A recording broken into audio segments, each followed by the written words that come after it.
Alors pourquoi une raison importante de ne pas faire d'enfants en 2026 dans la France d'Emmanuel Macron, c'est que déjà vous pouvez vous faire plaisir avec les moyens de contraception, sans que ça débouche sur, des décennies d'emmerdes financières par la suite.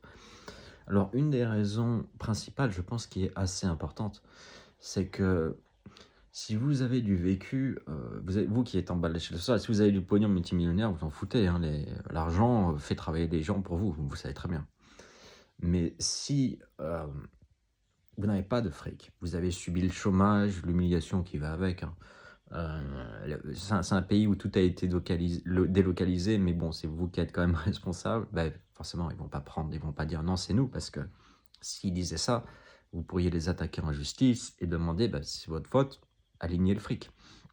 Donc bien sûr, ils vont vous blâmer, ils vous poussent à la dépression et je vous fais pas un dessin, à celles et ceux d'entre vous qui connaissaient ou même qui avaient des problèmes, pas juste le chômage, on parle de gens qui ont des problèmes de santé parce que 58 des gens qui sont au RSA ont des problèmes de santé. Donc on les blâme, mais quand vous voyez que tous les chantiers d'insertion sont quasiment que des choses très physiques, donc et puis ils sont comment dire? Parce que l'AAH est très précise, hein, vous pouvez pas avoir 1000 balles comme ça.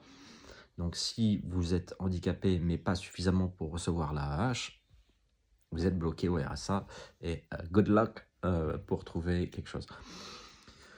Mais comme le disait Bourdieu, il y a déjà 60 ans, hein, 62 ans, vous ne faites que reproduire le rapport de classe. C'est-à-dire que si vous n'avez aucune connexion qui peut vous a parce que les jobs, c'est comme ça, hein, c'est pas ce que vous savez faire, c'est qui vous connaissez. Mais votre enfant va vivre exactement la même chose que vous. Et le pire, c'est que lorsque vous le savez, vous ne pouvez pas lui dire: «Essaye, travaille plus dur», comme certains parents font.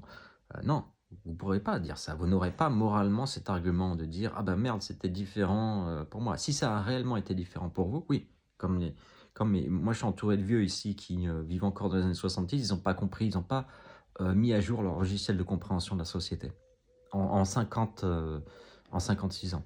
Donc pour eux, c'est la même chose. Il y a 50 ans, les prix ont pas apparemment rien n'a changé en 50 ans. Donc c'est pour vous montrer le niveau intellectuel. Mais c'est aussi on est d'accord, hein, c'est pas juste ça, c'est une protection parce qu'ils voilà, ils ont vécu toujours comme ça et ils veulent pas se remettre en cause. Voilà, malheureusement, c'est un trait des esprits faibles de ne jamais se remettre en cause. Donc réfléchissez bien à est-ce que vous voulez réellement que votre fils ou votre fille subisse, je veux dire, aille, soit dans des quoi? 15 heures par semaine obligatoires à ramasser les papiers. Réfléchissez bien si vous les aimez réellement.